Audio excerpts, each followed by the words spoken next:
তাবির দিবা স্যার, আজকে আপনি হঠাৎ করে আমাকে ক্লাস নিতেইছেন নাকি? ক্লাস নেওয়ার আগে আপনি আমাকে একটা শায়রি শুনেন। যেই স্যার নিতে আইবা আমাকে ক্লাস, কালকেই পদ্মা নদীতে পাওয়া যাইব তার লাশ। ঠিক।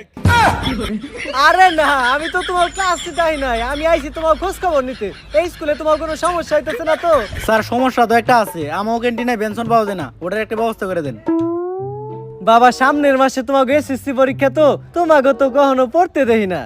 স্যার আপনি কি কখনো টয়লেট করেন? হ করি তো বাবা। কই আমরা তো দেখি না। বাবা পড়ালেখাটা অনেক জরুরি, সব সময় মাথায় রাখবা। পড়ালেখা করে যে গাড়ি ঘুরাই চড়ে সে। স্যার তাইলে আপনি প্রতিদিন স্কুলে আইটা হেন কে?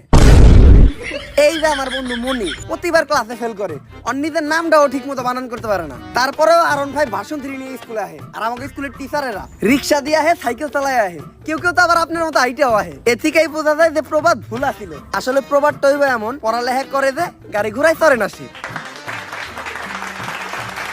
বাবারা তোমরা চিল্লাচিল্লি করো না, পাশের রুমে ক্লাস চলতেছে। এই স্কুল তোমাকে নিজের স্কুল মনে করো।